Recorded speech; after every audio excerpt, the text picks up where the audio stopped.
Assalamualaikum, salam sejahtera bagi kita semua. Selamat siang saya ucapkan, selamat datang dan terima kasih atas kehadiran rekan-rekan secara virtual dalam online collaboration webinar Danamon dengan Moka. Tema webinar kita pada hari ini adalah akselerasi pertumbuhan bisnis SMI melalui ekosistem digital. Event ini diselenggarakan secara virtual oleh Bank Danamon yang berkolaborasi dengan Moka untuk menjawab tantangan pertumbuhan bisnis SMI di tahun 2021 ini. Bagi rekan-rekan yang sudah bergabung, saya ingin mengingatkan untuk menuliskan username menggunakan nama Anda pada saat login. Ini agar memudahkan saya dan juga panitia untuk mengidentifikasi Anda.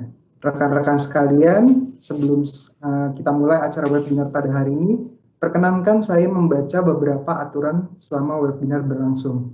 Yang pertama, pastikan Anda berada di dalam ruangan dengan bandwidth internet yang stabil. Yang kedua, pastikan dalam kondisi yang kondusif, misalkan seperti ruangan atau lingkungan sekitar Anda. Yang ketiga, tidak mengakses link MS Teams lebih dari satu device. Yang keempat, kami sarankan menggunakan headset agar mendapatkan suara yang lebih jernih. Yang kelima, mikrofon wajib dalam posisi mute atau off selama presentasi berlangsung. Tidak lupa juga kami mengingatkan nanti akan ada sesi tanya jawab dan berikut hal-hal yang wajib diperhatikan. Yang pertama adalah setiap pertanyaan diajukan dengan cara mengetik pada kolom chat box. Yang kedua, rekan-rekan wajib menginformasikan nama pada kolom chat box tersebut. Yang ketiga, rekan-rekan dapat menuliskan pertanyaan pada saat presentasi berlangsung. Keempat, saya selaku MC akan mewakili rekan-rekan penanya untuk menyampaikan pertanyaan kepada narasumber dengan menyebutkan nama Anda. Oke, acara akan segera kita mulai. Mohon dapat ditunggu hingga acara dimulai. Terima kasih.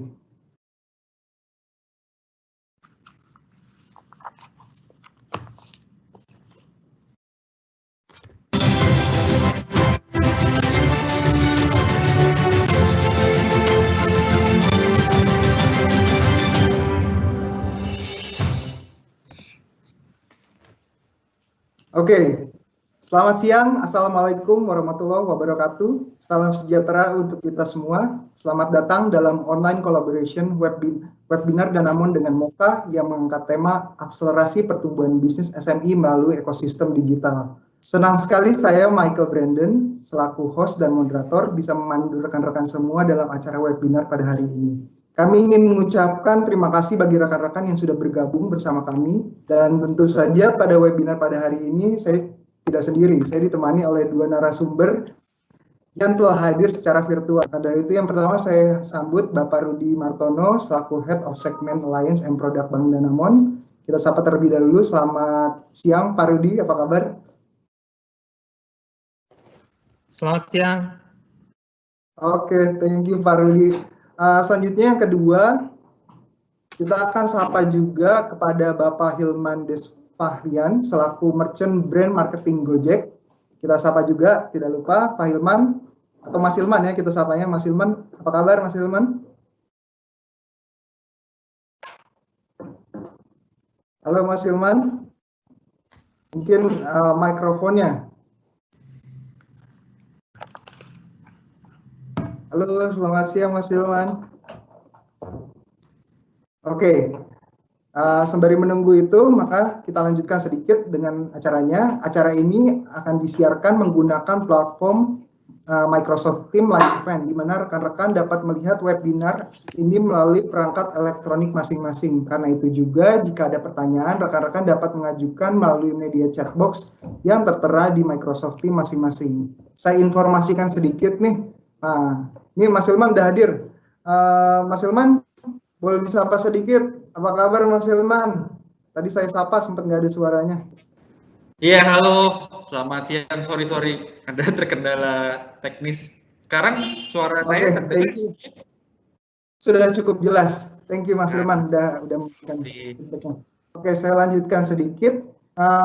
Seperti yang dilihat tadi Mas Hilman menggunakan masker ya, artinya kita memang dalam suatu ruangan yang mengikuti protokol kesehatan. Saya, Pak Rudi, Pak Hilman, rekan-rekan tim yang membantu dalam acara webinar ini juga dalam posisinya ruangannya yang terpisah kayak gitu. Jadi saya yakinkan bahwa kita tetap mengikuti protokol kesehatan. Saya juga ingin mengingatkan rekan-rekan untuk tetap memastikan menuliskan nama ketika join. Bisa di username saat login atau jika sudah masuk sebagai guest, atau bahkan nanti kalau misalkan bertanya di chatbox juga jangan lupa dituliskan namanya. Hal ini untuk memudahkan kami mengidentifikasi kehadiran rekan-rekan pada webinar hari ini. Oke, rekan-rekan, izinkan saya menjelaskan sedikit mengenai rundown dan agenda kita pada hari ini. Webinar kita pada hari ini akan berjalan kurang lebih 1 jam, yang pasti nggak akan terasa. Nah, nanti selama webinar ini berlangsung akan kita dengarkan terlebih dahulu sambutan dari Bank Danamon Indonesia. Nanti diikuti dengan sesi, yaitu ada narasumber yang pertama dari Pak Hilman, yang kedua nanti ada dari Pak Rudi. Selanjutnya akan kita lanjutkan dengan sesi tanya-jawab. Nah, setelah sesi tanya-jawab, di akhir kita akan ada semacam kayak challenge yang berhadiah. Nah, hadiahnya seperti apa? Hadiahnya berupa voucher senilai 100.000 untuk 5 orang yang beruntung. Oke, langsung aja kita mulai. Untuk memulai acara sebelumnya tadi saya sempat singgung kalau kita akan mendengarkan sambutan terlebih dahulu dari Bank Danamon Indonesia, maka kepada Pak Rudi saya persilahkan untuk memberikan sambutannya. Silakan Pak Rudi. Selamat siang menjelang sore, salam sehat bagi Bapak Ibu sekalian.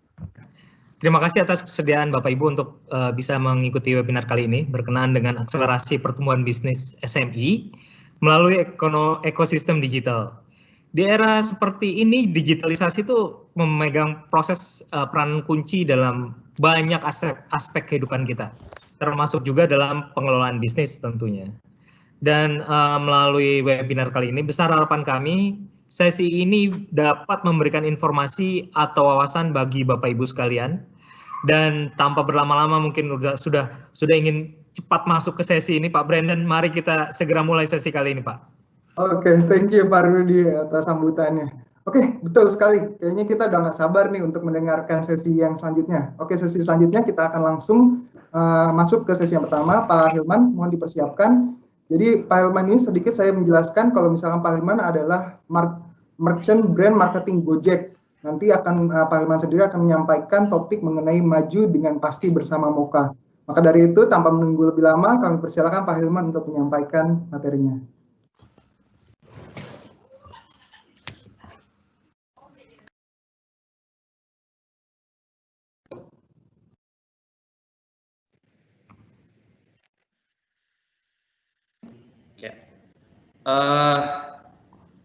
Selamat siang semuanya. Sejak lahir. Selamat siang semuanya. Assalamualaikum warahmatullahi wabarakatuh. Terima kasih kepada Mas Mike dan juga Pak Rudi atas sambutannya dan juga teman-teman Danamon yang lain. Semoga kita juga sehat dan sukses selalu. Nama saya Hilman. Jadi saya sebagai senior brand manager di Gojek. Yang saat ini sebenarnya Moka itu juga sebenarnya sudah menjadi keluarga dari Gojek.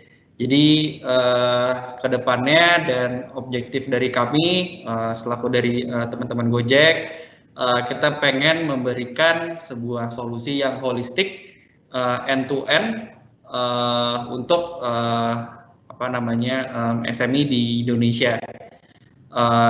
Yang pertama pasti dari Moka sendiri sebagai solusi operasional, kemudian juga di Gojek kami punya solusi untuk pengantaran makanan di GoFood, kemudian penerimaan pembayaran di GoPay dan yang lain. Dan khusus hari ini saya akan banyak bercerita sedikit, mungkin sharing-sharing kepada Bapak dan Ibu semua terkait bisnis di era new normal saat ini, dan juga mungkin perkenalan sedikit tentang Moka. Nah, mungkin untuk perkenalan Moka akan lebih enak untuk saya menjelaskan dengan video. Silakan ditonton videonya. Sejak lahir, kita mempercayakan hidup kita untuk tumbuh. Kadang kita butuh keberanian untuk percaya. Kadang kita butuh keberanian orang lain, baru kita percaya. Percaya untuk melangkah maju, keluar dari zona nyaman. Saat ada satu pintu ditutup, ribuan pintu lain pasti akan dibuka. Ya, ini waktunya kita langkahkan kaki. Mengulang keberhasilan, menciptakan kesuksesan.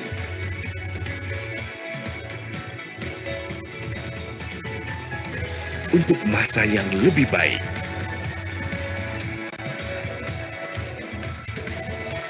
Ambil langkah ke depan. Dekatkan diri ke tujuan.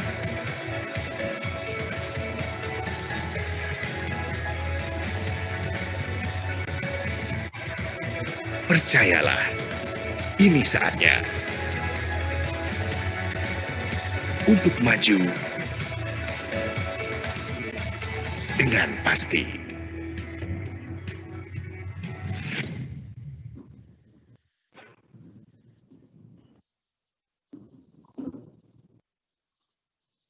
Sejak lahir.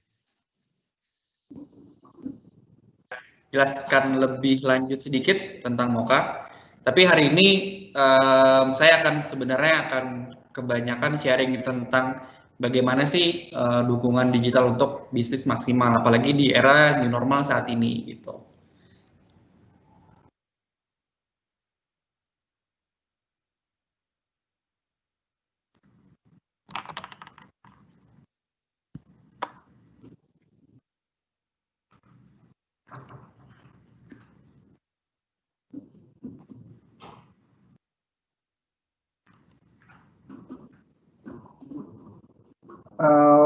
Mas Hilman, mungkin perlu di-unmute sedikit,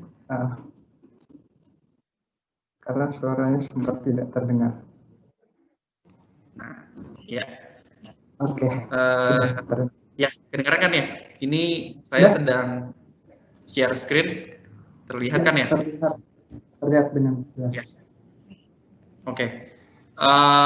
Iya, jadi di 2020 kilas balik sedikit, ada berbagai macam tantangan yang kita hadapi bersama-sama.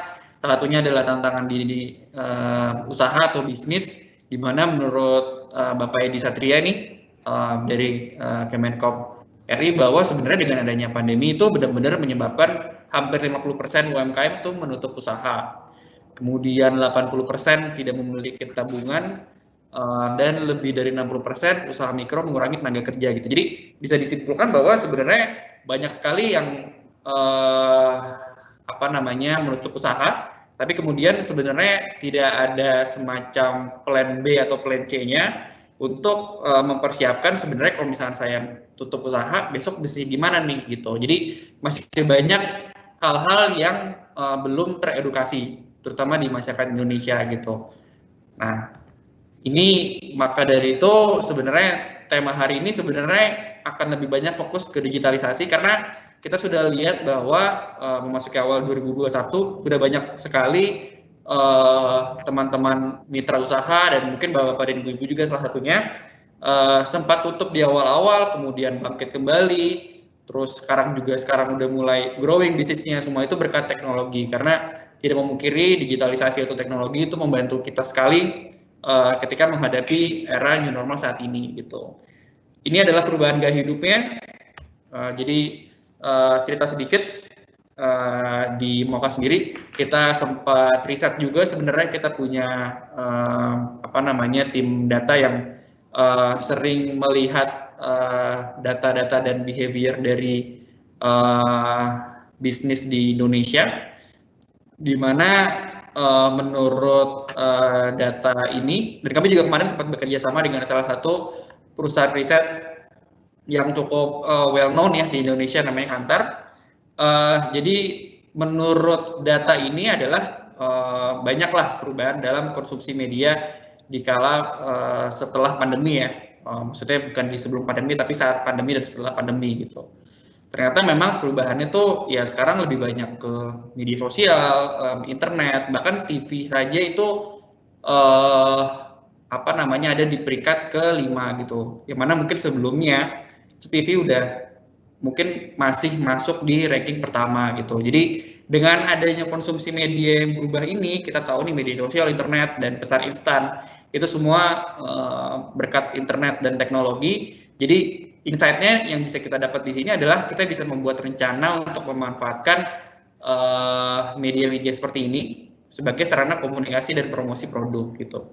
Kemudian itu dari segi konsumsi media ya. Nah sekarang lebih ke arah perubahan dalam konsumsi makanan selama di rumah gitu. Yang mana kalau dilihat dari datanya, data ini sebenarnya kita ambil di Maret tapi menurut kami masih relevan gitu ya. Dimana ternyata orang-orang 90% itu mencoba mengonsumsi makanan sehat gitu. Terus ada yang 61% mencoba lebih banyak resep baru, 41% mengkonsumsi makanan ringan sepanjang hari gitu. Jadi ini bisa jadi semacam opportunity bisnis baru bahwa kita tahu nih, ternyata 90% orang-orang itu mengkonsumsi makanan sehat. Kenapa kita nggak mencoba untuk berinovasi terhadap produk kita, apalagi untuk bapak-bapak dan ibu-ibu yang berbisnis makanan gitu, untuk menawarkan produk-produk menu yang lebih ke makanan sehat, salad dan segala macam. Ini sedikit insight tentang perubahan perilaku konsumen. Ini juga kita ambil masih dari data internal kami bahwa selain perubahan yang tadi, ternyata sekarang ya semenjak new normal lah ya, sekitar Agustus sampai hari ini. Jadi sebenarnya masyarakat itu udah banyak memulai rutinitas di luar rumah gitu. Walaupun pasti banyak yang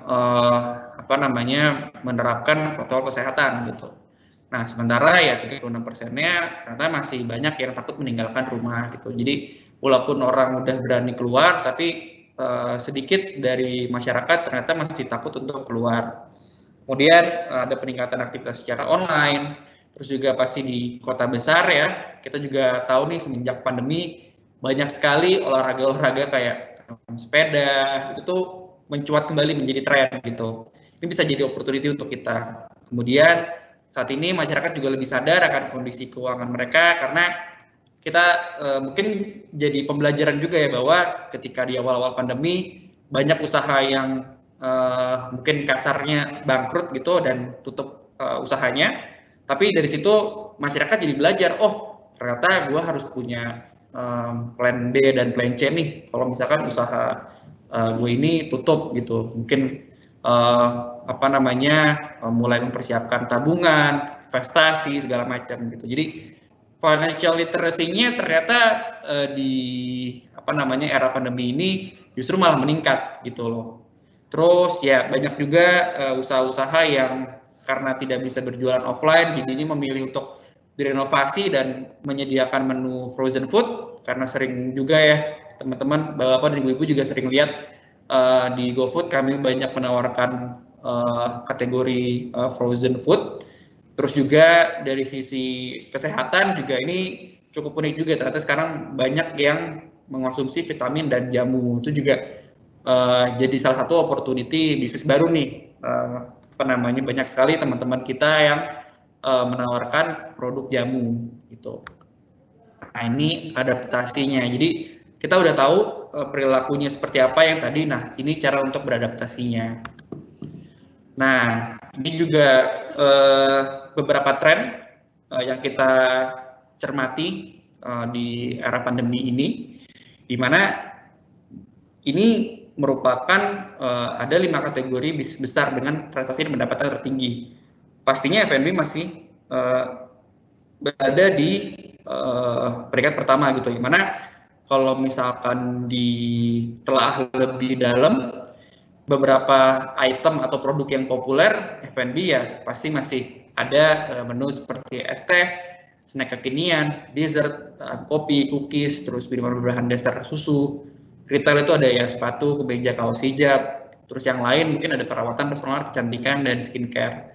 Terus ada juga kenaikan signifikan pada jumlah pelanggan di online, e-commerce, marketplace pada periode Januari sampai Juli. Kemudian ketika kita tarik benang merahnya apa? Jadi benang merahnya adalah ini benar-benar jadi momentum UMKM, mungkin bapak dan ibu-ibu juga bisa mulai go online. Jadi bukan nggak telat lah ketika kita misalkan mau go online sekarang gitu. Kalau misalkan bapak dan ibu-ibu belum menerapkan digitalisasi di usaha, tidak ada kata telat. Jadi mungkin bisa mulai dari sekarang gitu. Contohnya kita tahu bahwa ini popular item di misalkan di industri F&B ada es teh kekinian segala macam. Nah, kenapa nggak kita gabungin aja dengan solusi digital gitu. Mungkin es teh atau snack kekinian itu bisa kita jual di online. Kemudian terdekat mungkin kita bisa jual di GoFood juga sebagai salah satu cara untuk kita mendigitalkan atau membuat produk ini punya presence di online dan segala macam. Kemudian kita lihat yang sebelah kanan juga, ini perbandingan transaksi pada periode PSBB sama periode new normal. PSBB berarti PSBB yang ketat ya, yang waktu itu awal-awal banget, di mungkin sekitar Maret atau April gitu. New normal mungkin sekitar Agustus ya sampai Desemberan lah, itu udah periode new normal. Ini sebenarnya datanya juga cukup expected, tapi kita ngelihat ternyata datanya itu naik itu signifikan itu gitu. Dimulai dari kalau dijumlahin di 15 kota besar Indonesia meningkat itu sampai 66%. Terus ini juga sebenarnya expected tapi sedikit mengejutkan bahwa peningkatan tajam itu justru dirasakan di industri jasa, bukan industri makanan dan minuman gitu. Jadi maksudnya di sini adalah berarti ketika pada masa PSBB itu benar-benar industri jasa salah satu industri yang paling terkena dampak impact itu paling besar gitu.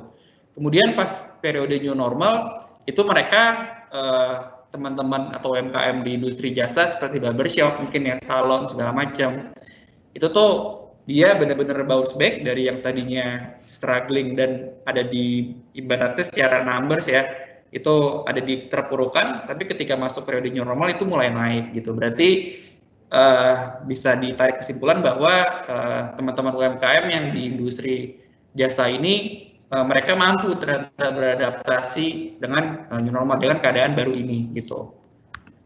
Lanjut, nah ini tips aja sebenarnya dari kami bahwa cara untuk beradaptasi adalah yang pertama pasti karena pandemi itu dirasakan bukan cuma dengan teman-teman UMKM gitu ya, tapi dari sisi end consumer-nya, dari sisi kalau misalkan di Gojek pasti ada dari sisi driver-nya juga, dari semua kalangan lah intinya. Itu semua terdampak gitu. Nah, sekarang semuanya ini mindset-nya adalah yang pertama pasti kesehatan, terus juga pasti semangat berbagi itu juga tinggi gitu. Jadi kenapa nggak kita sebagai owner dari pemilik usaha gitu ya, kita juga bisa nih mengadakan sebuah gimmick atau strategi gitu di mana kita bisa ngajak konsumen kita itu juga berbagi gitu, menyisihkan sedikit pendapatannya untuk orang lain yang lebih membutuhkan. Seperti contohnya banyak sekali teman-teman kita di usaha-usaha restoran atau coffee shop segala macam itu banyak nih pembeli yang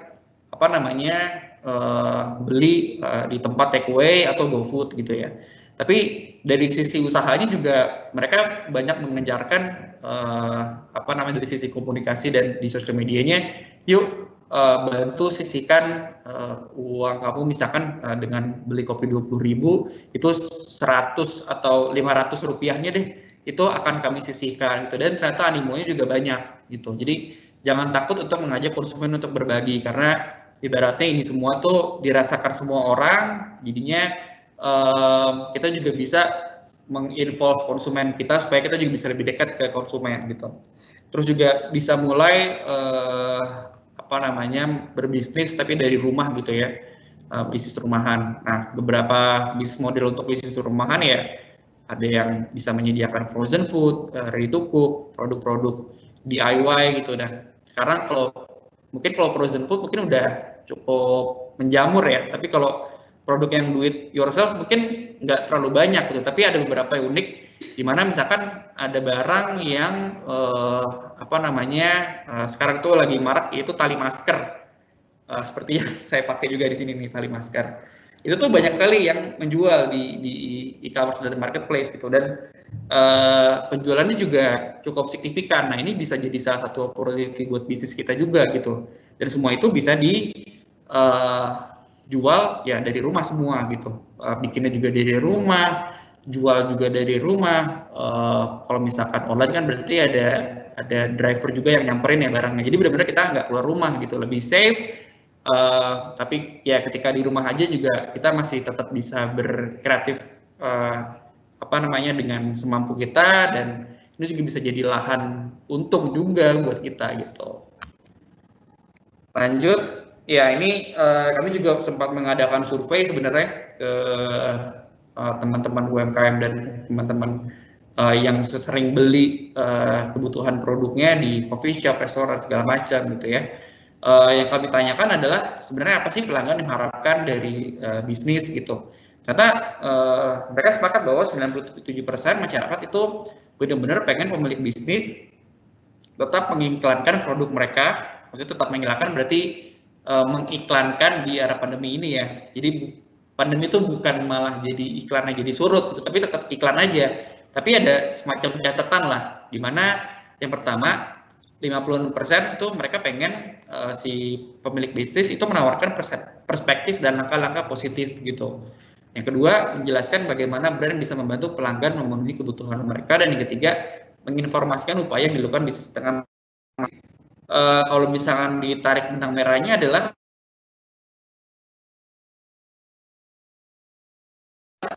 ingin pemilik bisnis itu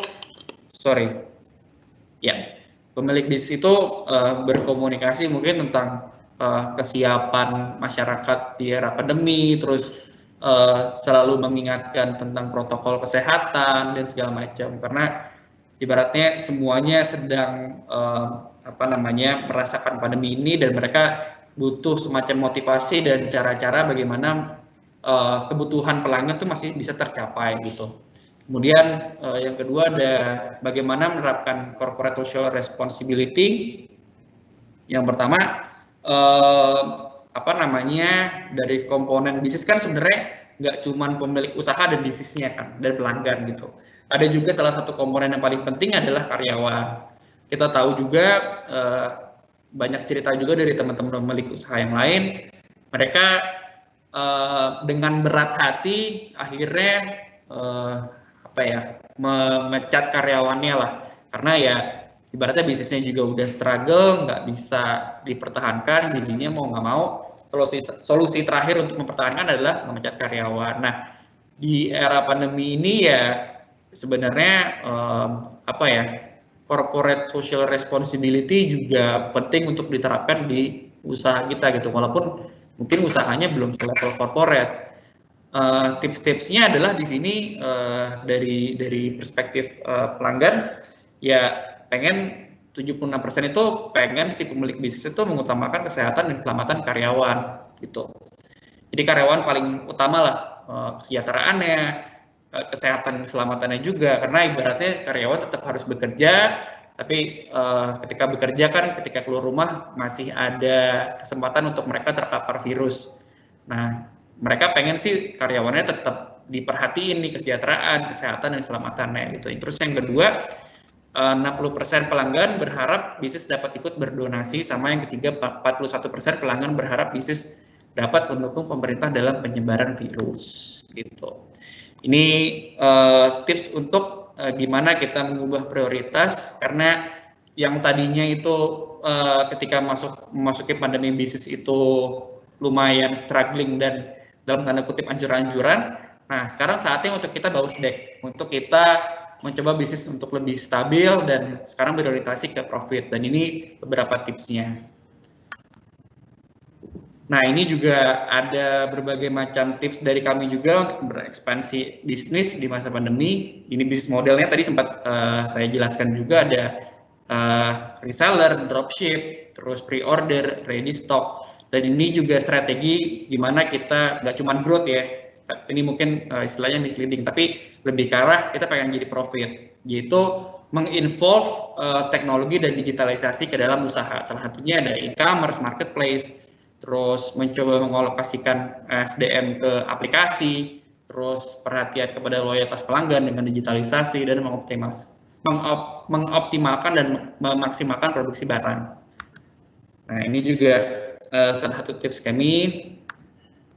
Ya, ini solusinya adalah untuk digitalisasi ya bapak-bapak, ibu-ibu, teman-teman UMKM butuh solusi digital untuk operasional, untuk promosi dan juga administrasi. Ini salah satu cara untuk kita nggak cuman growing, tapi juga pengen bisnis kita tuh stabil dan menghasilkan profit.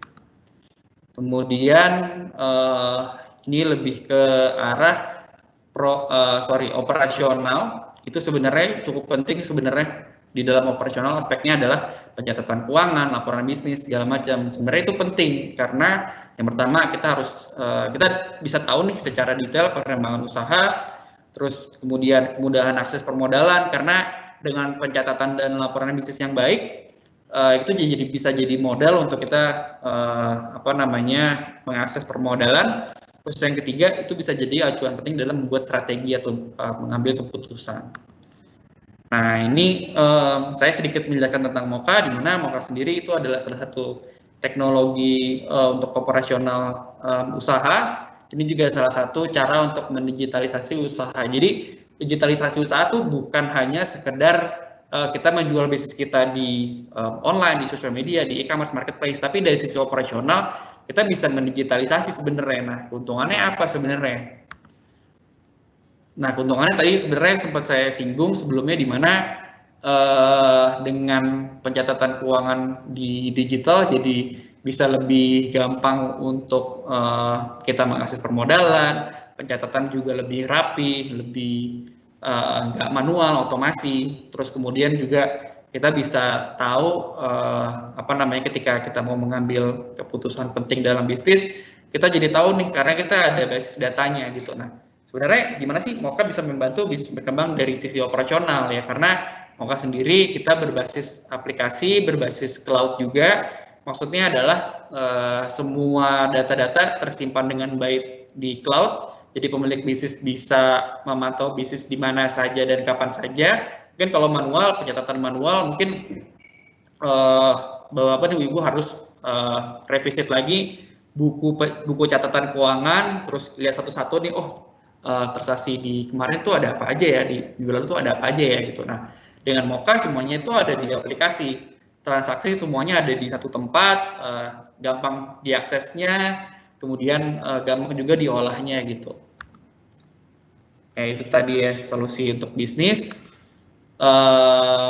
Ya itu sepertinya menjadi akhir dari presentasi saya pada hari ini, di mana secara bisnis itu banyak sekali hal yang bisa kita ambil opportunity-nya di era pandemi sekarang ini. Tadi sempat saya jelaskan banyak industri-industri UMKM yang mulai bounce back, tapi bukan cuman sekarang itu mindset-nya adalah bukan cuman bounce back gitu ya. Jadi kemarin sempat turun, terus ada masanya kita pengen bounce back dan growing lagi bisnis, tapi sekarang pertanyaannya adalah bagaimana caranya untuk membuat bisnis kita tuh bukan cuman ya bounce back aja, tapi pengennya stabil dan cenderung terus menghasilkan profit gitu. Jadi itu saja sebenarnya presentasi kami dari saya juga. Ini kalau misalkan bapak dan ibu-ibu pengen mengakses tips bisnis yang lebih detail lagi, kami punya buku digital gratis, e-book gratis yang bapak dan ibu-ibu bisa dapatkan dengan mengisi survei.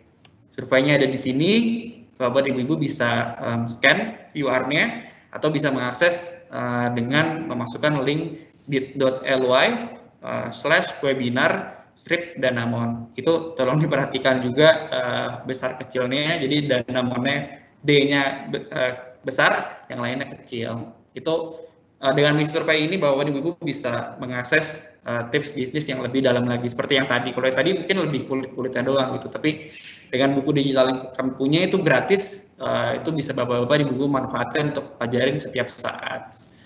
Itu aja presentasi dari saya, kurang lebihnya mohon maaf. Assalamualaikum warahmatullahi wabarakatuh, semoga kita semua sehat dan sukses selalu. Amin. Thank you Mas Iman atas materinya. Jadi memang tadi saya kutip sedikit beberapa hal yang Mas Hilman sempat sampaikan, kalau misalkan bisnis perpindahan ke bisnis itu memang sesuatu hal yang wajib ya, dan terutama untuk dalam kondisi yang pandemi seperti ini, adaptasi mengenai digitalisasi itu memang kadang-kadang dilihat sebagai salah satu solusi untuk kita terus tetap berkembang dan juga tetap mengikuti era zaman sekarang ini. Thank you Mas Ilma atas materinya. Kita udah menerima beberapa pertanyaan nih rekan-rekan, tapi kita akan pooling nanti pertanyaannya di belakang gitu setelah Pak Rudi akan presentasi. Kita mau mengingatkan lagi nih untuk rekan-rekan yang bertanya, jangan lupa untuk mengetikkan pertanyaannya di kolom chat. Nah, kalau udah diketikkan kolom chat, jangan lupa untuk menginput namanya siapa, kayak gitu. Katakanlah saya Michael, saya mau bertanya kepada Pak Rudi atau tanya kepada Pak Hilman mengenai apa, misalkan mengenai digitalisasi mana dan sebagainya, itu contoh. Nah, itu bisa rekan-rekan tulis di kolom chat. Jangan lupa penanyanya dan namanya siapa, nama penanyanya. Oke, thank you. Selanjutnya kita lanjutkan ke narasumber selanjutnya. Nah, ini narasumber ini adalah Pak Rudi. Kepada Pak Rudi akan menyampaikan topik mengenai survival kit SME menghadapi pandemi COVID-19. Maka dari itu, kami persilakan Pak Rudi untuk memberikan presentasinya. Terima kasih Pak Michael. Sambil kita menunggu slide ready, slide-nya sudah up ya. Oke, Bapak Ibu, saya Rudi Martono. Saya sebagai SME di Bank Danamon. Kali ini saya akan cuma 2-3 slide aja, lebih banyak nanti ini jawab. Jadi mungkin kita bisa mulai di halaman pertama, kalau boleh dibantu di halaman berikutnya.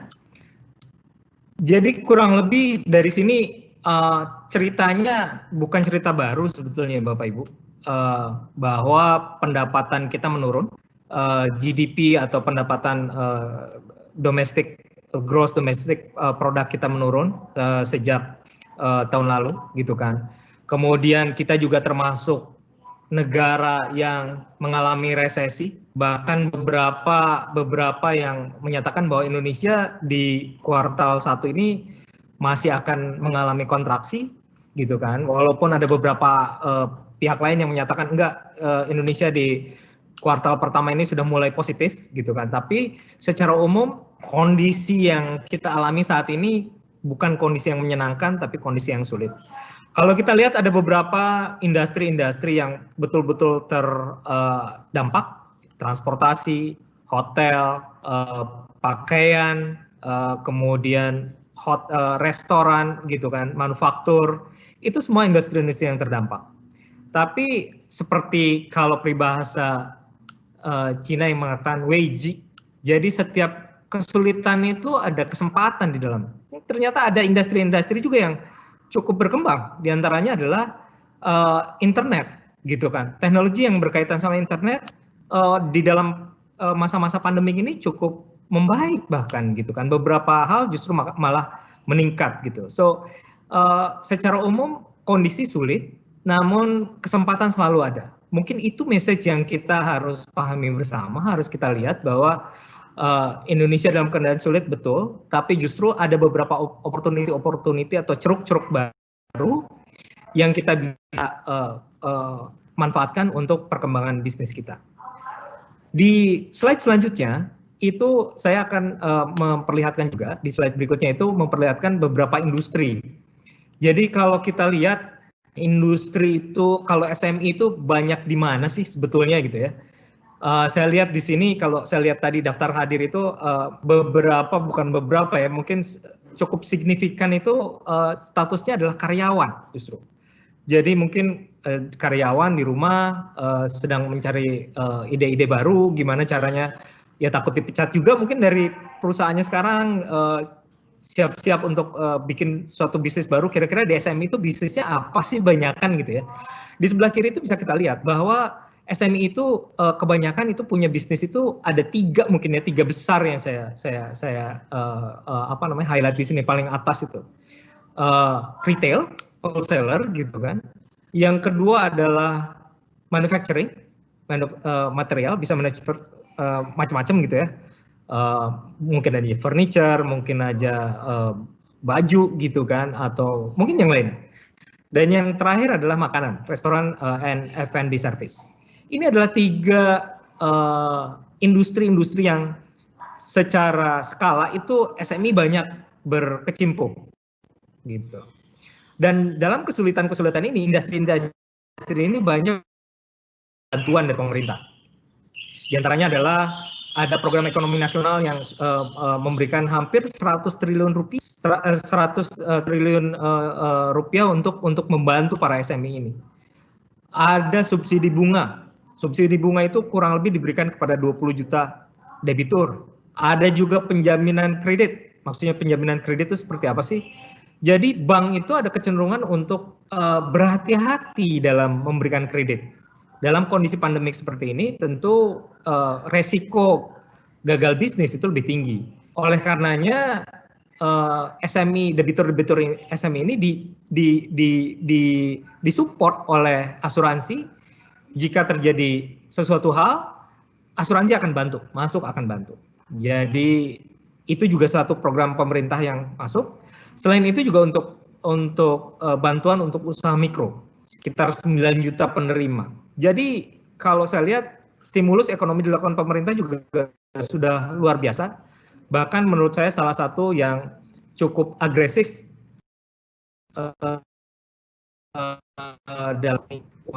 dalam masa pandemik ini dibandingkan negara-negara lain.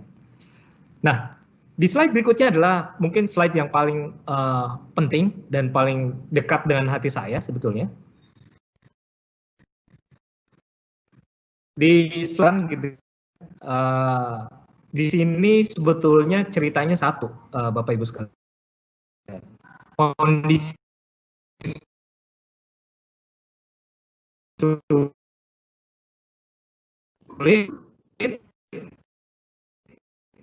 yang harus kita lakukan pertama kali adalah income cenderung turun. Breaking up tadi suaranya, mungkin beberapa poin yang terakhir boleh disampaikan ulang. Oh, mohon maaf. Jadi ini adalah menurut saya slide yang paling penting dan paling dekat dengan hati saya sebetulnya. Dari slide ini message-nya itu satu, berhemat. Dalam kondisi sulit, dalam kondisi pandemik, dalam kondisi di mana pekerjaan itu tidak pasti, penghematan adalah sesuatu hal yang harus dilakukan dan harus dilakukan segera. Seperti yang juga dibicarakan sebelumnya oleh Pak Hilman tadi, ada beberapa yang sampai mencat karyawan, penutupan kantor dan segala macam, itu dalam rangka penghematan. Dan untuk melakukan penghematan itu jangan sampai berhemat itu seperti istilahnya kita berhemat dengan mengurangi value kita kepada nasabah atau value kita kepada pelanggan. Itu adalah hal yang kita hindari. Jadi bagaimana menghemat itu, namun tetap juga memberikan value yang kurang lebih sama atau bahkan lebih baik kepada nasabah. Ya, jadi value yang kita berikan adalah yang pertama adalah kita mesti melihat komponen-komponen yang cukup mahal. Sebetulnya komponen yang dari sisi kita itu apa sih komponen biaya yang mahal? Saya dulu sempat sekolah sebagai manajemen pabrik gitu ya. Di situ saya belajar bahwa 70% dari production cost kita itu ongkos produksi itu adalah di inventory. Dan disebut inventory itu kita harus lihat bukan hanya dari sisi apa istilahnya raw material atau bahan baku, tapi juga bahan setengah jadi. Jadi betul-betul harus dilihat inventory-nya itu sekarang ada berapa tingkatannya. Saya ambil contoh misalnya kalau kita bicara mungkin bicara mudahnya adalah makanan, karena kita semua pasti makan kan, jadi kita tahu lah.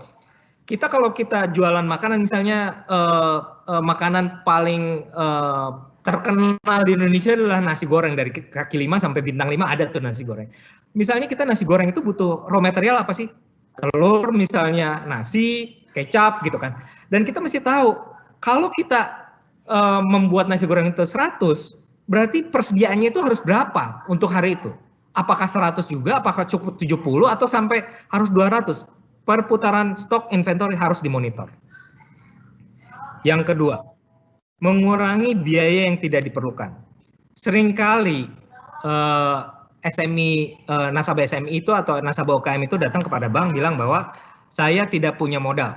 Itu sering kali saya temukan. Bahkan ketika saya dulu zaman masih sekolah gitu kan, apa istilahnya, ada pengenalan industri, masuk ke gang, ketemu sama mereka, melakukan audiensi, ketemu, ngobrol. Ketika ditanya masalah apa sih yang ada di UKM itu, jawaban pertama hampir pasti modal, Pak.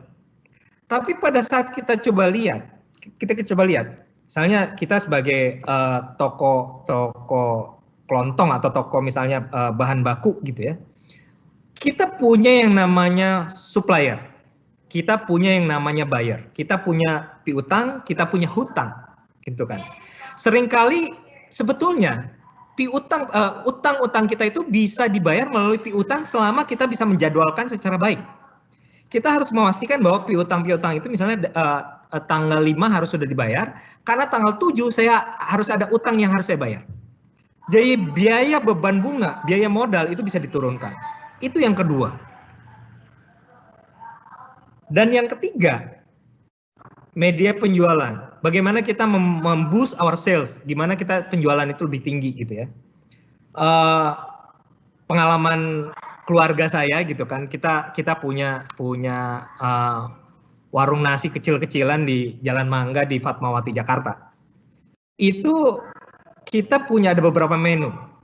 Ada nasi goreng, ada lontong sayur dan lain sebagainya. Kita harus tahu sebetulnya apakah menu tertentu itu habis sebelum toko tutup, apakah ada menu lain yang sebetulnya masih ada, walaupun sudah jam 8 harus tutup toko gitu, akhirnya beberapa tuh kebuang gitu. Nah, ketika kita bicara mengenai penjualan lebih murah, misalnya balik lagi ke nasi goreng nih tadi, jam 3 nasi goreng sudah habis, jam 4 padahal kita mungkin masih ada orang yang beli. Jadi ada opportunity loss di situ, ada kesempatan yang hilang. Jadi media penjualan itu tidak semerta-merta kita bicara mengenai iklan, mengenai promosi, mengenai produk, tapi juga mengenai kesempatan. Kapan sih kita harus jual menjual satu barang dibanding barang yang lain? Itu harus kita track. Nah, oke. Mungkin beberapa Bapak Ibu akan bilang ke saya, iya Rudi, yang diomongin sih kayaknya sih benar-benar aja, tapi prakteknya gimana ya gitu. Kondisi-kondisi ini mau bagaimana menjalankannya gitu. Ada masalahnya, ya kita sudah sepakat mungkin dengan masalahnya gitu kan.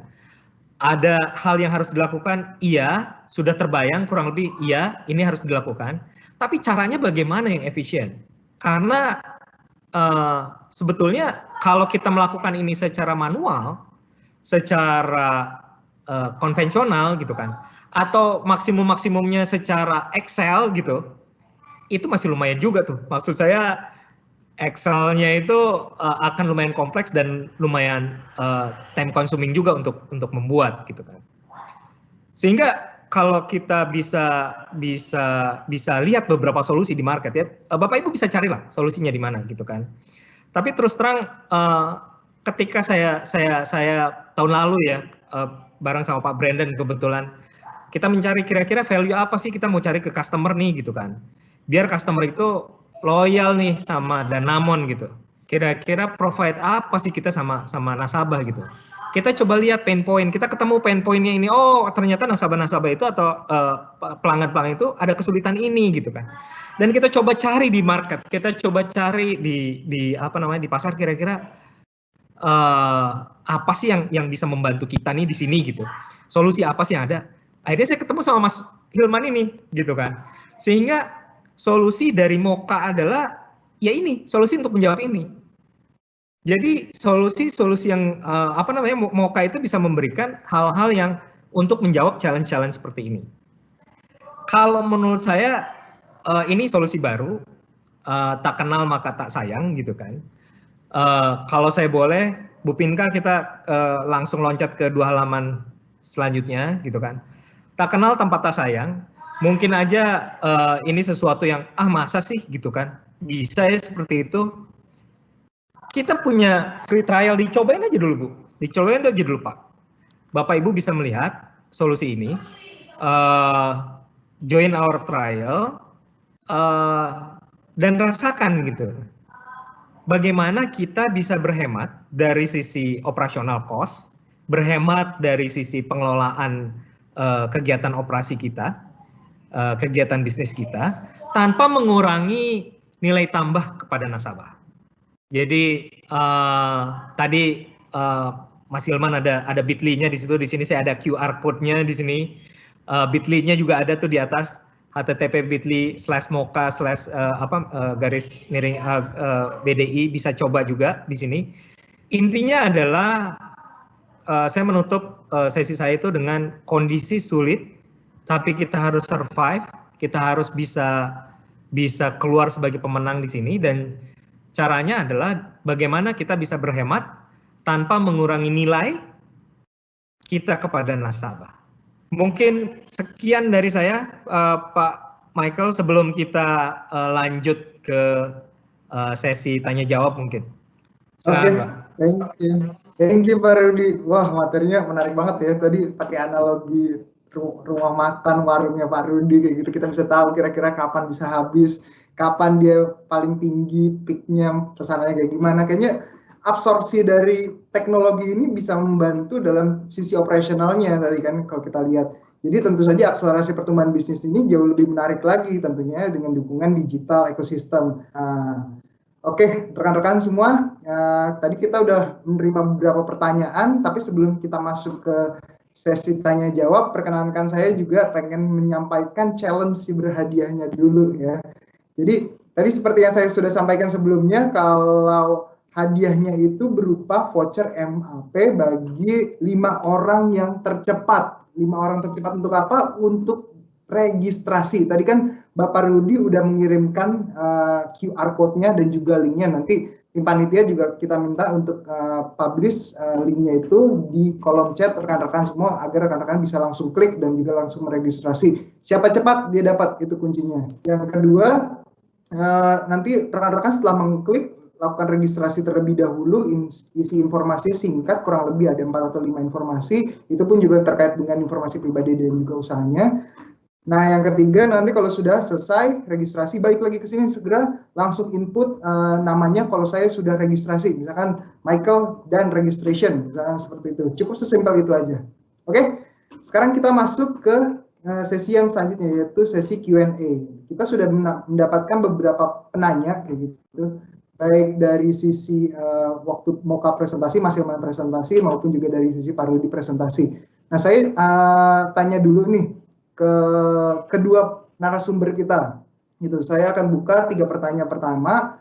Ini pertanyaan pertama untuk kedua narasumber ya. Pertama, kapan tepatnya jika bisnis konvensional beralih ke digital? Di saat kita sudah terbiasa berjualan secara offline dan ada beberapa bisnis yang sulit beralih ke digital. Ini dari Dina pertanyaannya. Nanti bisa dijawab oleh Pak Rudi dan juga dari Mas Hilman ya. Oke, mau itu dulu dijawab atau kita langsung ke pertanyaan selanjutnya, Pak Rudi, Pak Hilman? Kayaknya kita jawab dulu aja ya, kayak gitu. Oke, kita persilakan ke Mas Hilman dulu kali ya untuk menjawab pertanyaannya. Oke, iya. Mungkin nanti jawabannya bisa ditambahkan sama Pak Rudi mungkin ya. Pak Rudi mungkin bisa lebih ngasih informasi juga. Kolaborasi jawabannya. Iya. Kapan tepatnya jika bisnis konvensional beralih ke digital ya? Jadi kalau menurut saya dan perspektif dari kami gitu ya selaku penyedia solusi teknologi, sebenarnya saya juga sempat ngomong sebelumnya bahwa nggak ada kata yang apa ya, nggak ada kata telat lah untuk mencoba mendigitalisasi usaha gitu. Jadi karena sekarang juga sebenarnya semua bisnis itu udah rata-rata mencoba untuk digitalisasi, dan sebenarnya mungkin beberapa dari mereka juga dalam tanda kutip terpaksa ya, karena ya mereka mau nggak mau ketika lagi pandemi dan nggak bisa berjualan konvensional gitu ya offline, mau nggak mau untuk mendapat pemasukan, dan ibaratnya yang penting cash flow-nya lancar, ya mau nggak mau mereka mencoba mendigitalisasi produk mereka dengan menjual produknya itu di online, e-commerce segala macam gitu ya. Cuman seperti yang tadi saya bilang juga, sebenarnya digitalisasi atau penerapan teknologi kepada usaha itu bukan hanya kita menjual produk kita terus di social media atau di e-commerce, marketplace segala macam gitu ya. Jadi konsep digitalisasi usaha ini sebenarnya harus masuk ke semua aspek bisnis, mulai dari operasional, marketing, terus manajemen karyawan dan segala macam gitu ya. Kalau marketing ya oke, mungkin Bapak dan Ibu udah familiar dengan social media, e-commerce, marketplace gitu ya. Tapi untuk aspek marketing sendiri sebenarnya kita juga bisa, ya misalkan kita bisa memanfaatkan layanan online delivery juga. Dengan kata lain mungkin kalau di Gojek bisa manfaatkan GoFood atau GoSend, karena itu kita semacam naruh produk kita di aplikasi Gojek yang sebenarnya itu exposure dan usernya aplikasi Gojek memang sudah jutaan gitu. Jadi ada kesempatan lebih banyak lagi untuk ibu-ibu menjual dan memasarkan produknya di ekosistem Gojek gitu. Dan operasional sendiri sebenarnya salah satu yang bisa ditawarkan juga, mungkin Bapak dan Ibu bisa mendigitalisasi operasional dengan menggunakan mungkin Moka. Operasional dalam rangka apa nih? Dalam hal pencatatan keuangan, kalau tadinya manual, terus juga catatan keuangan juga berserakan kemana-mana gitu ya, nggak ada di satu tempat yang sama dan susah juga diaksesnya. Kalau misalkan berserakan susah juga ya.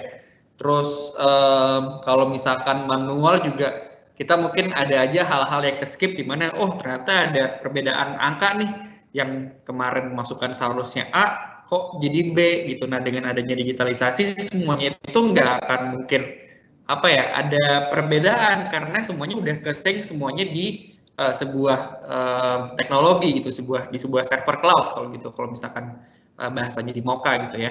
Terus juga ada operasional dari sisi akuntansi.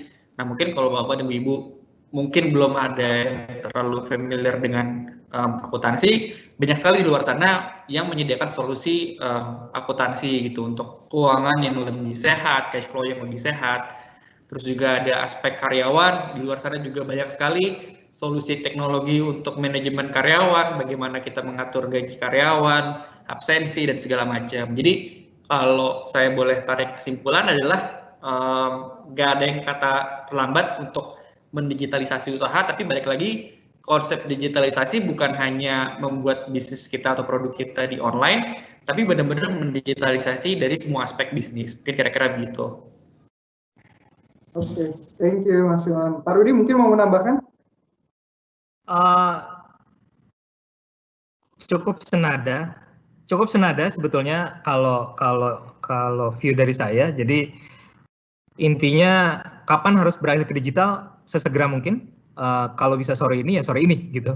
Siang ini ya siang ini. Kenapa saya bicara begitu? Karena tidak beralih bisnis untuk mulai beralih dari konvensional ke digital itu buat saya zero cost. Cost-nya nggak ada. Saya sendiri saya coba-coba gitu ya. Kalau saya jualan produk untuk UKM, saya pengen ngerasain juga sih jadi UKM tuh kayak apa gitu kan. Gimana saya ngerasain bisa jual produk saya kalau saya nggak pernah ngerasain jadi UKM gitu kan. Jadi saya coba jual barang bekas di rumah saya gitu. Ada kursi atau apa saya jual aja gitu. Dan proses pembukaan lapak digital atau kita buka toko digital itu hitungan menit sebetulnya. Dan barang saya bisa laku dalam jangka waktu 1 minggu waktu itu. Jadi buat saya kalau pertanyaannya kapan harus beralih ke digital, sesegera mungkin. Kalau bisa hari ini, kalau bisa saat ini. Mungkin itu jawaban singkat saya, Pak Brandon. Oke, thank you Pak Rudi. Memang ya kuncinya adalah digitalisasi itu bisa diimplementasikan sesegera mungkin ya. Jadi jangan malu-malu kalau misalkan tadi ada rekan-rekan yang pengen coba untuk langsung coba Moka kayak gitu. Nah itu langsung aja klik linknya, ada QR code-nya juga bisa langsung di-scan untuk memudahkan rekan-rekan dalam menjalankan operasional bisnisnya. Kita lanjut ke pertanyaan yang kedua dari Eriko Sinuhaji. Nah, ini mungkin pertanyaannya lebih ke arah ke Mas Hilman ya. Media iklan apa saja yang bisa jadi pilihan terbaik untuk bisnis kecil untuk mensiasati keterbatasan modal? Dan biasanya media sosial ini memiliki audiens yang terbatas supaya bisa mengakses pembeli yang lebih luas. Nah, punya advice nggak kira-kira Mas Hilman berdasarkan expertise-nya? Iya, sebenarnya untuk media sosial, kalau menurut saya justru audiensnya itu tidak terbatas gitu.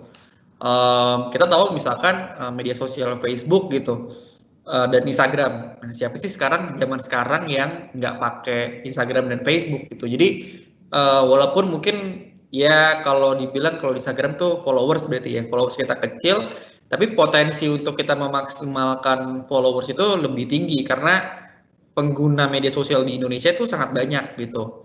Nah, tapi sebenarnya ya apakah followers itu penting gitu ya? Karena balik lagi sebenarnya tujuan dari kita berbisnis di sosial media bukan cuman kayak membesarkan followers, tapi gimana caranya mengubah si followers tersebut supaya ya dia mencoba produk kita dan jadinya pasti produknya yang yang loyal gitu ya.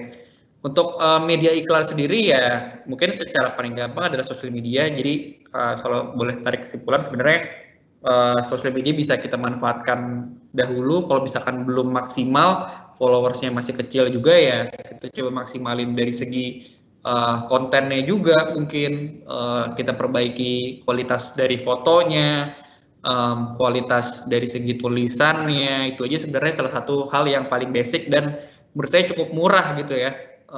Bisa dilaksanakan kapan aja gitu. Kemudian ya kalau misalkan ngomongin iklan gitu ya, bisa mencoba iklan dari sosial media itu sendiri. Saya sebenarnya juga bukan expertise di bidang digital marketing, tapi yang saya tahu konsepnya adalah kita bisa naruh duit gitu ya.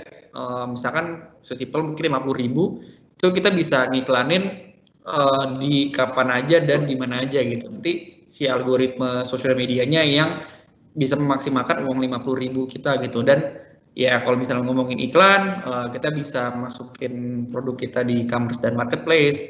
Terus juga kita bisa bikin semacam website gratis juga, di mana saya yakin di luar sana juga banyak sekali solusi teknologi yang menawarkan website gratis juga. Itu juga salah satu media iklan gitu kan.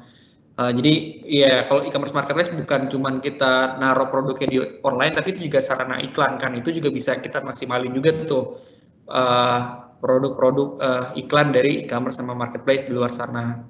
Itu sih paling berbagai cara yang sebenarnya menurut saya cukup murah dan basic yang bisa diterapkan ke bisnis bapak-bapak dan ibu-ibu. Mungkin dari Pak Rudi juga boleh ada pendapat lain, mungkin silakan Pak. Ya, Pak Rudi, kalau misalnya ada tambahan. Oke. Halo. Oke. Kayaknya Pak Rudi. Siap. Halo. Ya. Silakan. Kalau menurut saya sih akan mulai dari sosial media yang gratis. Mulai dari yang gratis. Kenapa dari yang gratis? Karena dari situ kita akan coba membentuk komunitas. Produk itu produk kita itu belum tentu cocok di Instagram, belum tentu cocok di Facebook misalnya. Cocok di Tokopedia Bukalapak, belum tentu cocok di Shopee. Jadi untuk starter menurut saya itu harus coba di semua yang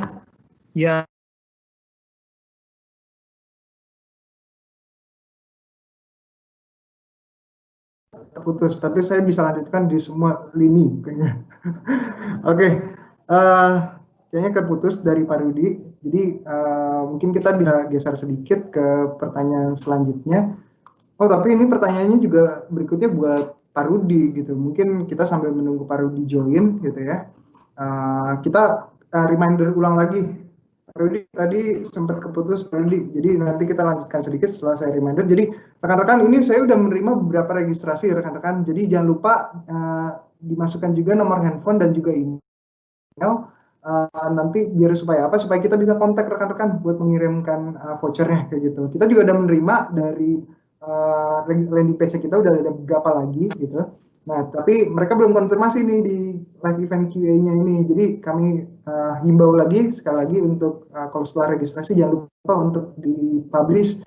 Kalau saya udah registrasi nih, kayak gitu. Jangan lupa nomor handphone sama alamat email yang untuk kita kontak lebih lanjut. Oke, Pak Rudi tadi mau melanjutkan sedikit? Atau saya geser ke pertanyaan selanjutnya? Sorry banget Pak, tadi ada sedikit teknis. Ya sedikit aja. Intinya sih sebetulnya, mohon maaf, intinya sih sebetulnya saya akan coba di semua yang free of charge, yang gratis Bapak Ibu. Nah dari situ lihat komunitasnya di mana, baru setelah itu kita akan melakukan pendalaman di komunitas tersebut. Misalnya udah cocok sama Shopee nih, atau sama Tokopedia, atau sama Instagram, baru kita akan melakukan pendalaman di situ. Tapi untuk sebagai awal, kalau saya boleh sarankan adalah untuk menggunakan semua sosial media yang tidak berbayar. Mungkin itu dulu. Terima kasih. Oke, bagus ya. Jadi dari Mas Hilman sama Pak Rudi, intinya kalau mau coba sosial media langsung, karena banyak yang gratis gitu. Tentu saja kan yang paling utama dalam mengembangkan bisnis itu ada komponen expansion itu bisa gunakan dari media sosialnya itu sendiri. Mau pakai marketplace juga bisa. Gitu. Oke, kita pertanyaan selanjutnya. Ini untuk Pak Rudi spesifik, karena dibilang menurut Pak Rudi ini industri sektor mana yang bisa terpilih untuk terlebih dahulu bangkit? Nah, ini dari Ibu Restika nih. Pertanyaannya cukup menarik nih. Oke. Halo? Ya. Ya, belum masuk ke saya nih kayaknya, belum digeser. Ya, terima kasih. Oke, terima kasih Bu Restika mengenai industri sektor mana sih yang akan bisa terlebih dahulu bangkit. Menurut saya jawabannya itu harus menggabungkan dua hal. Satu adalah industri apapun itu dia harus berbasiskan teknologi komunikasi yang namanya internet. Jadi selama apapun industrinya harus bisa diwadahi oleh proses internet itu. Nah, dengan apa internet? Oke, pakai internet tapi jualannya jualan apa sih kasarnya gitu ya. Kalau kita boleh teori sedikit gitu ya, kita ngambil teori sendiri sedikit. Kalau kita dulu buat Bapak Ibu yang sempat kuliah di psikologi kan kita pernah belajar dulu yang namanya teori Maslow. Jadi ada hierarchy of needs katanya. Ada kebutuhan-kebutuhan yang sifatnya mendasar sampai kebutuhan yang sifatnya paling tinggi. Jadi menurut saya adalah industri-industri yang memenuhi kebutuhan mendasar itu digabungkan dengan internet itu adalah yang menurut saya akan maju duluan. Jadi industri-industri yang berkaitan sama makanan gitu kan, berkaitan sama basic needs kayak kesehatan. Jika ini digabungkan dengan internet, ini adalah sektor-sektor yang akan terlebih dahulu maju. Jadi harus ada kombinasi nih, Pak Brendan, antara internet sebagai media komunikasinya gitu kan, dan teori-teori yang memenuhi kebutuhan dasar.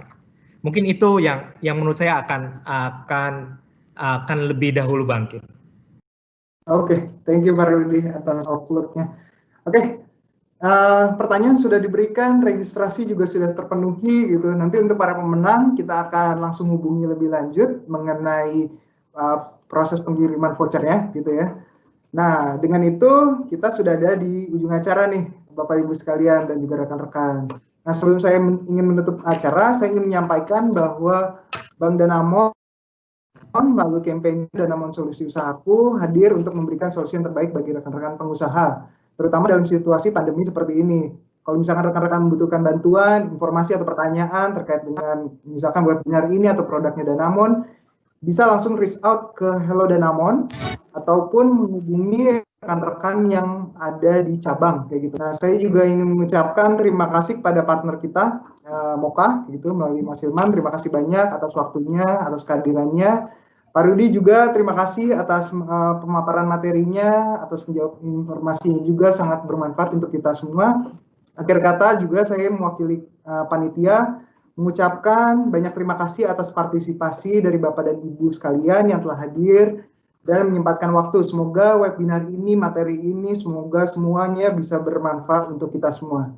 Akhir kata, saya Michael Brendan Atea, stay safe, stay healthy, ingat selalu protokol kesehatan dimanapun kita berada. Sampai berjumpa di webinar Danamon selanjutnya. Terima kasih semua.